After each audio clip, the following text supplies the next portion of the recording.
여러분에게 오늘 하루는 어떤 날이셨습니까? 다른 날에 비해서 더욱 특별함이 가득한 날이셨나요? 아니면 여타 다른 날들과 비슷한 평범한 날이셨나요? 우리는 일상을 살아가며 평범함에 대한 지루함을 가질 때가 종종 있습니다. 매일 똑같이 반복되는 것 같은 일상은 우리를 무료하게 만드는 것 같기도 하고, 이러한 일상은 어느덧 우리에게 하루가 사소한 하루처럼 되어버리게 만들기도 합니다. 5년 전 세계를 휩쓸었던 코로나 바이러스는 사람들의 모든 일상을 멈추게 만들었지요. 한이 없이 발전할 것만 같았던 세상은 급작스럽게 멈추게 되었고, 사람들은 사람들과의 만남을 자제하는 그 비대면 시대를 맞이하게 되었습니다. 그러다 보니 사람들은 자신들이 소소하게 누렸던 이 일상에 대해서 굉장히 소중한 것이었구나라는 그러한 일상의 소중함을 알게 되었지요. 하지만 어느덧 시간이 흘러 이러한 비대면 국면은 사라지게 되었고, 일상이 회복된 지 얼마 지나지 않아 우리는 또 일상에 대한 소중함을 잊어버리며 살아가고 있는 것 같습니다. 평범한 삶, 평범한 존재. 사람들은 이러한 삶을 추구하면서 살아가려고 하지는 않는 것 같습니다. 물론 평범하게 사는 것이 제일 어려운 것이다 라고 말씀을 하시면서, 남들과 비슷하게 살기 위해서 제가 이렇게 열심히 아주 치열하게 살고 있습니다 라고 말씀하시는 분들이 종종 계시기도 하지요. 또한 자신에게 가장 특별한 존재이자 소중한 존재라고 할 수 있는 자신의 자녀들이 이 세상 속에서 살아갈 때에 남들보다 뛰어난 삶을 살기보다는 여타 남들과 아주 비슷한 모습, 아주 평범한 모습으로 살아가는 것이 제 소원입니다라고 말씀하시는 분들도 계십니다. 이는 우리 자녀가 또 내가 이 세상에서 아주 특별하고 특출난 존재로 살아가는 것이 제 꿈이 아닙니다라고 말하는 것은 또 아닙니다. 세상 어떤 사람도 남들보다 더 나은 삶을 꿈꾸면서 살아가기 때문이죠. 그렇기에 내가 평범한 삶을 추구합니다라는 이 말이 가진 의미는, 내가 다른 사람들보다 뒤처진 삶을 살고 싶지는 않습니다라는 마음이 훨씬 더 드러나고 있는 의미라고 할 수 있습니다. 사람들은 대부분 이 땅에서 살면서 정말 치열하게, 또 나름대로 굉장히 열심히 살아가고 있습니다. 여기 계신 여러분들도 열심히 살아가지 않습니다라고 이야기하실 수 있는 분은 아무도 없으실 것입니다. 학생들을 바라보고 있자면 대부분의 학생들 또한 굉장히 열심히 공부하면서 살아가고 있습니다. 물론 그 결과는 학생들마다 조금씩 다르게 나타나고 있지만, 나름대로 개개인은 최선을 다해서 살아가고 있습니다. 직장을 다니시는 분들도 마찬가지지요. 자본주의 시장 경제 사회 속에서 살아가는 우리는 어느덧 능력과 돈이 일치되는 그러한 사회를 살아가고 있습니다. 하지만 돈을 아주 많이 벌기 때문에, 연봉이 남들보다 훨씬 더 많기 때문에 그 사람이 남들보다 훨씬 더 열심히 산다라고 단정지어 말하기는 어렵습니다. 반대로 돈을 조금 적게 번다고 해서 저 사람이 게으른 사람이야 라고 함부로 말하기도 어렵지요. 경쟁에서 밀린다고 해서 그 사람의 열정이 부족하거나 최선을 다하지 않았다라고 단정지어서 말할 수도 없을 것입니다.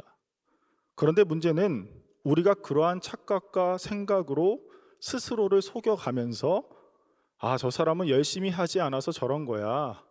너는 그렇게 열심히 하지 않았기 때문에 그 정도 성적인 거야.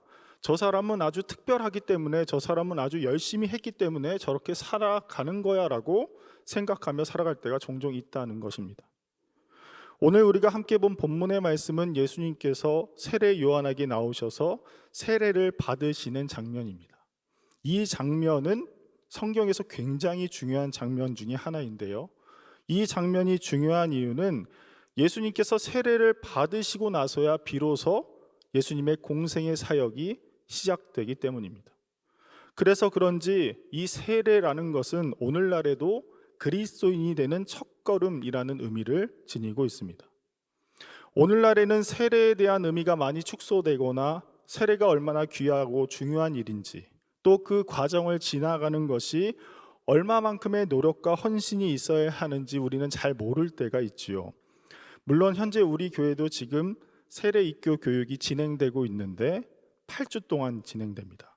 그래서 나름대로 굉장히 긴 시간 동안 교육을 받고 있지요. 하지만 이러한 8주간의 교육 기간은 이전의 초기 그리스도교 시대에 비하면 너무나도 부족해 보이는 것은 사실입니다. 초기 교부 시대에는 세례 준비 학교와 교리 문답 학교라는 것이 있었습니다. 먼저 교리 문답 학교에 대해서 간단히 말씀드리자면, 이 교리 문답 학교는 당시 성직자들을 교육하기 위한 학교였습니다. 초대교회에 아주 위대했었던 지도자들의 이름과 교회 안에서 발생한 최초의 신학적인 논쟁이 이 교리 문답 학교와 많은 연관성을 지니고 있다라고 말할 수 있지요. 그리고 세례 준비 학교는 그리스도교 공동체 안으로 들어오기 위한 아주 필수적인 요소라고 말할 수 있습니다. 오늘날 세례 입교 교육과는 완전하게 동일하다라고 말할 수는 없지만 세례를 받는 것에 대해서는 동일하다라고 말할 수 있지요.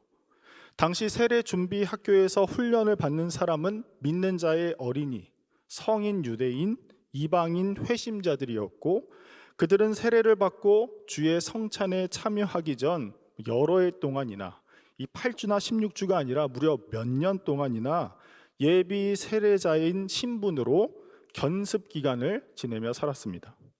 청강반이라는 것이 있었는데, 이 청강반은 성경 낭독을 경청하는 반이었고, 기도반이라는 곳에서는 수업 후에 기도의 시간을 갖게 했습니다.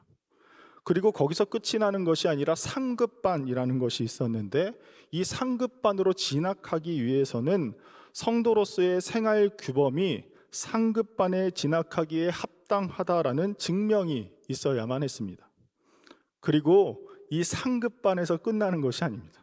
고급반이라는 과정이 하나 더 있었는데, 이 고급반은 다른 말로 선별반이라고 불리기도 하였고, 이 고급반에서는 주로 교리와 예배의식 그리고 세례에 필요한 예비 훈련을 받는 반이었습니다.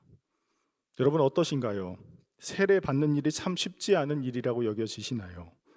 오늘날 세례를 받기 위해서 이러한 세례 준비 학교가 진행된다라고 한다면, 여기 계신 여러분들 중에 몇 명이나 세례를 받을 수 있었을까요? 저 또한 당시의 자료를 보면서 내가 이 시대에 살았다면 과연 세례를 받을 수 있었을까라는 생각을 하게 되었습니다. 물론 오늘날과 당시의 상황은 너무나도 달랐기에 저렇게 철저하고 검증의 시간을 가질 수밖에 없었을 것입니다. 당시 초대 교부 시대의 교회는 많은 핍박과 이교도들 속에서 신앙생활을 했어야 하는 그 불신 사회였기 때문에, 또한 타락의 도덕 생활 속에서 구별된 생활을 하도록 하는 그 중요한 목적을 가지고 있었기 때문이죠. 이러한 목적으로 오랜 시간 동안 검증을 한 뒤에 세례를 받게 되었습니다. 당시에는 이러한 세례를 받아야지만 비로소 오늘날로 치면 이 예배당에 들어와서 함께 예배를 드릴 수 있는 공동체의 일원이 되었습니다. 세례를 받기 이전에는 이 예배당이 아닌 다른 공간에서 예배를 드리게 되었죠. 이처럼 세례라는 것은 그리스도인이 되는 첫걸음이지만 그렇게 쉽게 받을 수 있었던 것이 아님을 알 수 있습니다. 그래서 세례를 받는다라는 이 의미는 내가 이제는 완전히 다른 삶을 살 것임을 의미합니다. 바로 하나님의 자녀로서의 삶이죠. 바울의 표현을 빌려보자면 갈라디아서 2장 20절에 나타난 것처럼 내가 그리스도와 함께 십자가에 못 박혔나니 그런즉 이제는 내가 사는 것이 아니요 오직 내 안에 그리스도께서 사시는 것이라. 이제 내가 육체 가운데 사는 것은 나를 사랑하사 나를 위하여 자기 자신을 버리신 하나님의 아들을 믿는 믿음 안에서 사는 것이라. 이와 같은 이전과는 완전히 달라진 삶, 회개의 삶을 사는 것이 바로 세례를 받은 사람들의 삶이라고 할 수 있으며, 이러한 삶을 사는 하나님의 나라를 유업으로 받은 선물이 주어지는 삶이라고 할 수 있습니다. 얼마나 귀하고 특별한 일입니까? 그런데 어떻게 해야 이러한 특별한 자격을 얻을 수 있을까요? 오늘날은 장수 시대라고 이야기하지요. 100세를 사는 것이 여전히 어렵기는 하지만 이전보다는 훨씬 더 가까워진 시대 속을 우리가 살아가고 있습니다. 제가 중고등학교 때만 하더라도 남자는 보통 30세 전후로 또 여성은 27살 전후로 결혼을 해야 된다는 생각이 있었습니다. 30대가 넘으면 소위 그 사람은 아저씨, 어른이라고 생각했지요. 60이 되는 것을 기념하는 환갑잔치도 그때 당시에는 굉장히 성대하게 열렸습니다. 그런데 오늘 환갑이라고 한다면 그 나이는 너무나도 젊은 나이가 된 것 같습니다. 50대에 퇴직을 한다면 앞으로의 남은 인생을 어떻게 살아가야 할지 걱정이 되는 시대를 우리가 살아가고 있지요. 그래서 인생은 60부터라는 슬로건이 있었지만 이제는 그 60부터가 아니라 제2의 인생은 무려 40대, 50대로 낮아지게 되었습니다. 서울시에서도 100세 시대를 맞아 인생의 후반전을 설계하는 인생 디자인 학교를 운영하고 있는데요. 그 프로젝트명이 서울런 4050입니다. 이때의 새로운 목표, 심리적인 치료, 목표에 대한 실행을 진행합니다. 이러한 프로젝트 말고도 많은 사람들은 제2의 인생을 살기 위해서 자격증을 많이 취득하기도 하지요. 이 자격증이라는 것은 어떤 일을 할 수 있는 능력이 있음을 증명해내는 자료입니다. 이러한 자격증은 굉장히 많이 있는데 자격증 안에서도 나름의 등급이 있습니다. 운전면허증만 하더라도 1종과 2종으로 나누어져 있고 또 1종에는 대형, 보통, 소형, 특수 이렇게 구별되어집니다. 2종 또한 보통과 소형으로 나누어지게 되지요.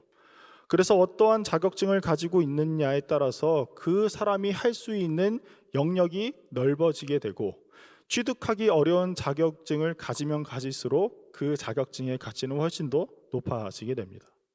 그래서 많은 사람들은 이러한 자격증을 따기 위해서 많은 시간을 할애하기도 하지요. 그럼 우리 그리스도인들은 어떠한 자격으로 그리스도인들이 될 수 있을까요? 특별히 아까 언급드렸던 세례를 받기 위해서는 우리가 어떠한 자격이 필요할까요? 무엇으로 내가 세례받기 합당한 자임을 증명해낼 수 있습니까? 초기 교회에서는 세례는 유대인들에게만 행해졌습니다. 그러다 스데반의 순교로 예루살렘 교회가 흩어짐에 따라 빌립이 성령님의 인도하심으로 에디오피아 내시인 간다게에게 세례를 베풀게 됩니다. 그러다 아주 공식적으로 세례를 이방인들에게 베풀 수 있는 사건이 하나 발생하는데 바로 하나님께서 베드로에게 환상을 보이신 그 사건입니다. 하나님의 환상을 보고 고넬료의 초대로 베드로는 고넬료의 집에 가서 복음을 전하게 됩니다. 베드로가 복음을 전할 때 성령님의 임재가 말씀을 듣는 모든 사람들에게 내려오게 됨을 또 보게 되지요. 그래서 베드로와 함께 온 할례 받은 신자들, 즉 유대인들이 이 광경을 보고 넋이 나갈 정도로 놀라게 됩니다. 왜냐하면 유대인이 아닌 이방인들에게도 성령의 선물이 쏟아 부어졌으며 그들이 성령의 언어로 찬양하고 말하며 하나님 또한 찬양했기 때문이죠. 그러자 베드로가 이렇게 말합니다. 누가 물 앞에 막아서서 이 사람들이 세례받지 못하도록 할 수 있단 말입니까? 이들은 우리 자신들과 마찬가지로 성령을 받았는데요 하며 베드로는 그들에게 지시하여 예수 그리스도의 이름으로 세례를 받도록 했습니다. 또한 바울이 신라와 함께 빌립보 감옥에 갇혔을 때 간수에게 복음을 전한 사건이 있지요. 바울과 신라가 기도하고 하나님을 찬송할 때에 큰 지진이 나서 감옥의 문이 열리고 메인 것이 다 벗겨지는 일이 있었습니다. 그때 간수가 죄인들이 다 도망한 줄 알고 그 책임을 져서 자결하려고 했을 때 바울이 이렇게 이야기하지요. 스스로 해를 입히지 마십시오. 우리가 다 여기에 있습니다. 그러자 간수가 바울에게 이렇게 묻습니다. 선생님, 제가 어떻게 해야 구원을 받을 수 있습니까? 그러자 바울이 이렇게 이야기합니다. 주 예수를 믿으십시오. 그러면 당신과 당신의 집이 구원을 받을 것입니다. 이후 바울과 실라가 간수의 집에 있는 사람들에게 주님의 말씀, 즉 복음을 전합니다. 그리고 성경은 이렇게 증언합니다. 그 밤, 그 시각에 간수가 그들을 데려다가 그 맞은 자리를 씻어주고 자기와 그 온 가족이 다 세례를 받은 후 그들을 데리고 자기 집에 올라가서 음식을 차려주고 그와 온 집안이 하나님을 믿음으로 크게 기뻐하니라. 사도행전에서 나타난 세례를 받는 장면은 이렇게 복음을 듣고 난 뒤에 세례를 받게 됩니다. 그리고 이러한 세례를 통해서 하나님을 믿게 되었다라고 증언하고 있지요. 이와 같이 초기 기독교는 복음을 듣고 주님을 영접하는 사람들에게 세례가 행해졌습니다. 세례를 받기 위해서는 복음, 예수가 그리스도이심을 듣는 것이 필요했습니다. 그가 유대인이든 헬라인이든 남자든 여자든 종이든 자유인이든 상관하지 아니하고 복음을 듣고 믿는 사람들에게 세례의 자격이 주어진 것입니다. 이후 교회의 박해가 시작되고 그 박해의 강도가 심해졌지만 사람들은 복음을 전하는 것을 멈추지 않았지요. 하지만 이 세례를 주는 일은 조금 더 엄격해진 것 같습니다. 아까도 말씀드렸지만 예수님을 믿는 사람들이 많아졌지만 그 안에는 이단들도 생겨났고 배교자들도 생겨났으며 박해로 말미암아 조금 더 조심스럽게 되었기 때문입니다. 그래서 세례를 받기 위해서 검증의 시간, 즉 자격이 되는지에 대한 시간이 생겨난 것이지요. 그 시간 동안 그 사람이 진정한 그리스도인의 삶을 살고 있는지, 앞으로 그 삶을 살아낼 수 있는지를 보았고 때가 되면 세례가 주어졌습니다. 오늘날은 어떠합니까? 날 때부터 교회에 온 아이들은 부모님의 신앙으로 유아 세례를 받고 13세 이상이 되면 자신의 믿음으로 입교를 받게 됩니다. 또한 아동, 즉 7세 이상이 된 친구들은 자신들이 예수님을 믿는다는 그 믿음으로 응답하여서 아동 세례를 받게 되지요. 또 13세 이상이 된 사람들 또한 예수님을 그리스도라고 믿는다면 세례를 받을 수 있습니다. 우리 교회에서는 8주간의 세례 교육이 있습니다. 그 교육을 받고 문답을 행한 뒤에 세례 성례로 세례가 베풀어지게 되지요. 시대와 상황에 따라서 세례를 받는 이들에 대한 자격 요건이 달라지는 것처럼 보이기도 하지만 공통적인 것이 하나 있습니다. 바로 믿음입니다. 그 사람이 어떤 조건을 가졌는지, 어떤 일을 행했는지는 그렇게 중요하지 않습니다. 교회에서 봉사를 아주 많이 했다거나 성경을 얼마나 읽었는지, 어떠한 은사를 가졌는지, 어떠한 양육을 받았는지도 중요하지 않습니다. 하나님의 자녀가 되는 권세, 이 세상에서 가장 특별하고 귀한 일이며 무엇과도 바꿀 수 없는 일인 하나님의 자녀가 되는 권세인 세례를 받는 일에는 단 한 가지의 자격 조건이 필요합니다. 바로 내가 예수를 그리스도로 믿겠습니다라는 믿음입니다.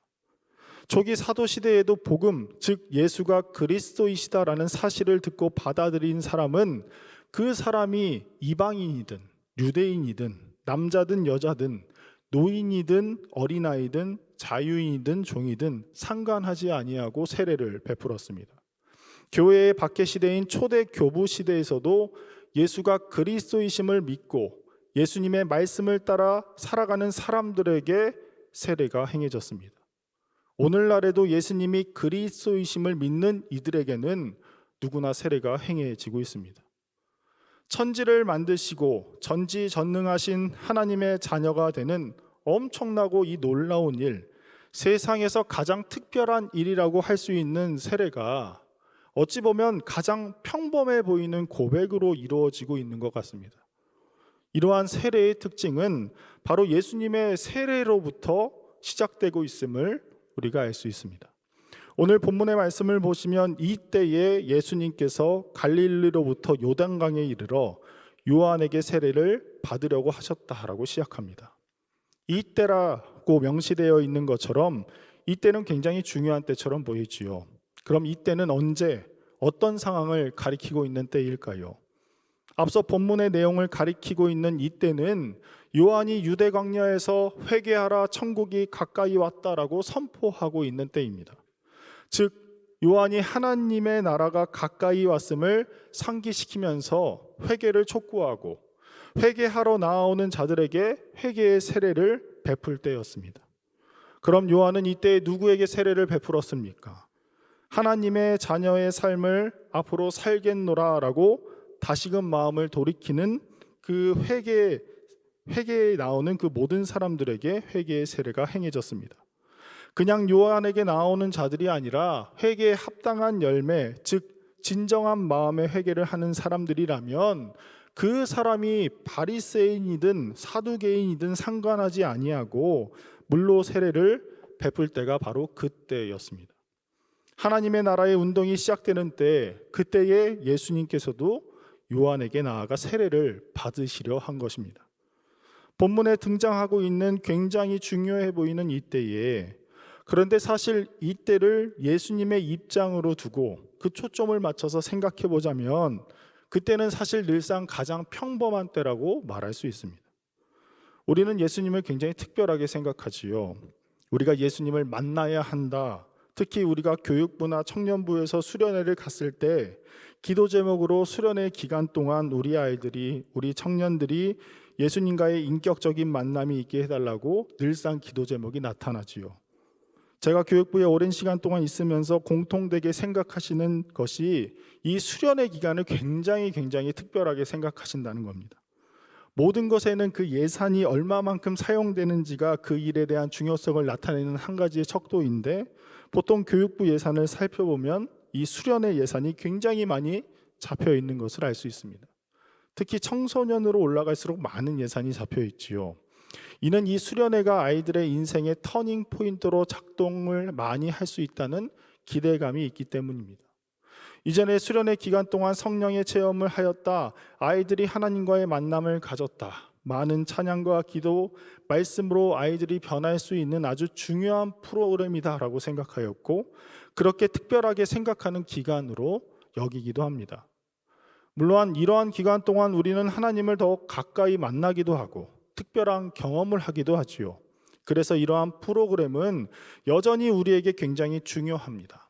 하지만 수련회가 정말 그렇게 중요하다고 한다면 우리는 더 많은 물질과 더 많은 시간을 사용해야 되지 않겠습니까? 그러나 하나님의 임재하심은 더 많은 기도와 찬양, 말씀으로 인해서 자주 일어나거나 자주 찾아오시는 것은 아닙니다. 예수님께서 세례를 받으시러 나오시는 때, 아까도 말씀드렸지만 예수님의 일생으로 보았을 때는 가장 평범한 때라고 말할 수 있죠. 성경에서 예수님께서 특별히 무언가를 하셨다라는 이 언급도 없으며, 세례 요한 앞에 나아오셨을 때 예수님을 아는 사람조차 거의 없었음을 우리가 알 수 있습니다. 예수님은 그저 나사렛에서 살고 있었던 아주 평범한 한 사람이었습니다. 무려 30년 동안이나 평범한 아들로, 목수로, 형으로, 또 오빠로 살았던 사람이 바로 예수님이셨죠. 어떠한 표징이나 표식이 있었다거나 특별한 일을 행하심으로 이제 드디어 예수님께서 메시아로서의 대관식을 치른다라는 그러한 느낌이 하나도 없었습니다. 예수님은 그저 세례 요한 앞에 나올 때 수많은 군중들 속에 한 사람이었을 뿐입니다. 누가복음에서는 예수님의 세례 사건을 기록할 때 백성이 다 세례를 받을새 예수도 세례를 받으셨다라고 증언하지요. 이처럼 가장 평범한 삶을 살아오신 예수님께서 세례를 받는 평범한 사람들 사이에서 요한 앞으로 나오신 것입니다. 예수님의 공생의 시절 수많은 무리들이 예수님을 따라다니며 예수님의 놀라운 말씀과 기적을 보고 기뻐하고 환호하는 모습과는 아주 정반대되는 상황이 바로 이 예수님의 세례 사건이라고 말할 수 있습니다.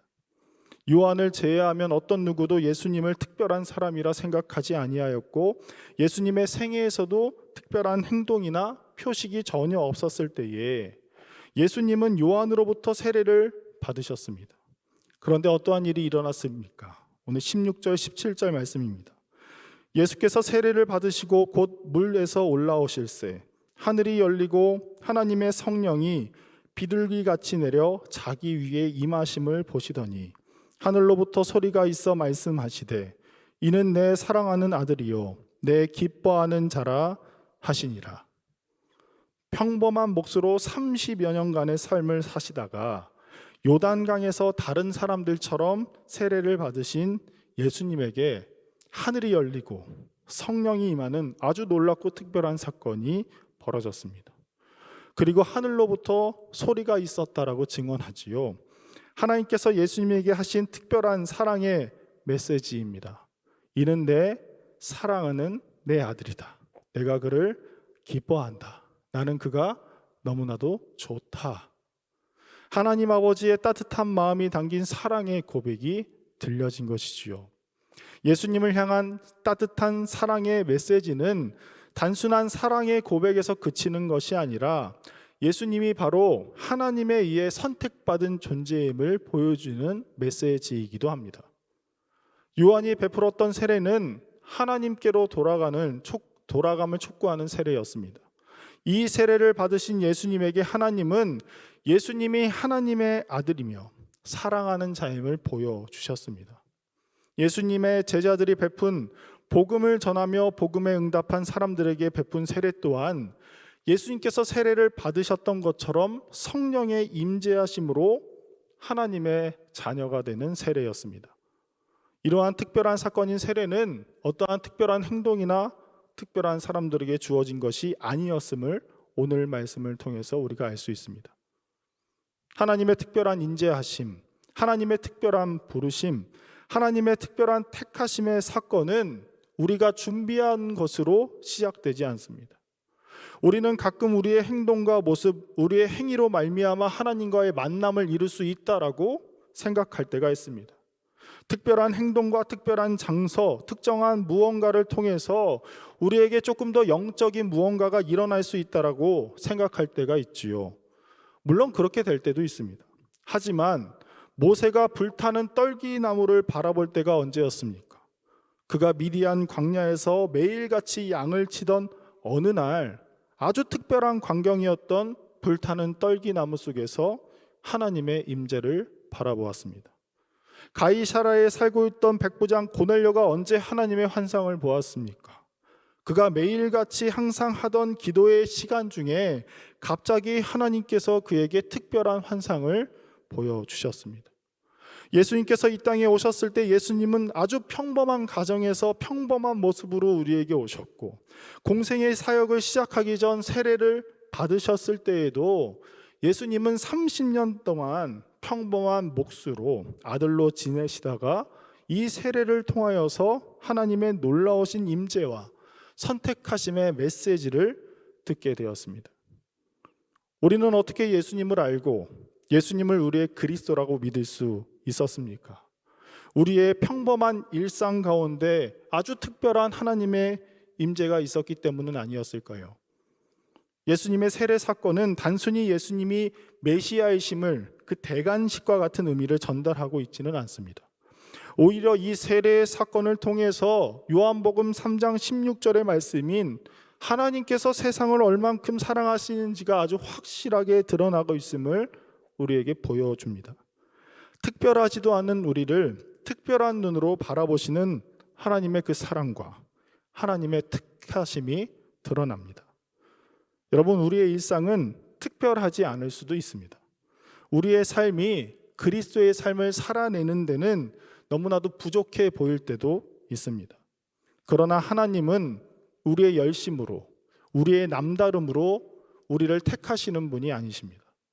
하나님은 우리의 평범한 모습을, 우리의 부족한 모습을 특별하게 바라봐 주시는 분이십니다.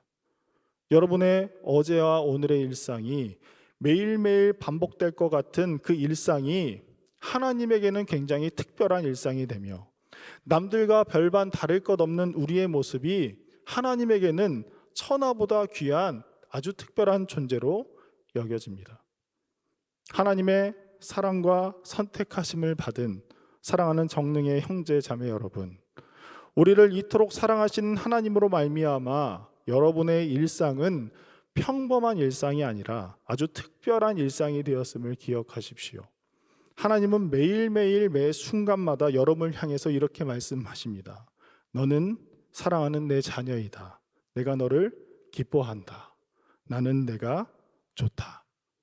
하나님의 사랑의 메시지를 품고 살아가는 하늘의 시민으로 살아가는 여러분에게 한 가지의 간구가 있습니다. 우리가 이 땅을 살아갈 때에 평범한 눈으로 살아가는 것이 아니라 하나님의 특별한 시선으로 살아가기를 소망합니다.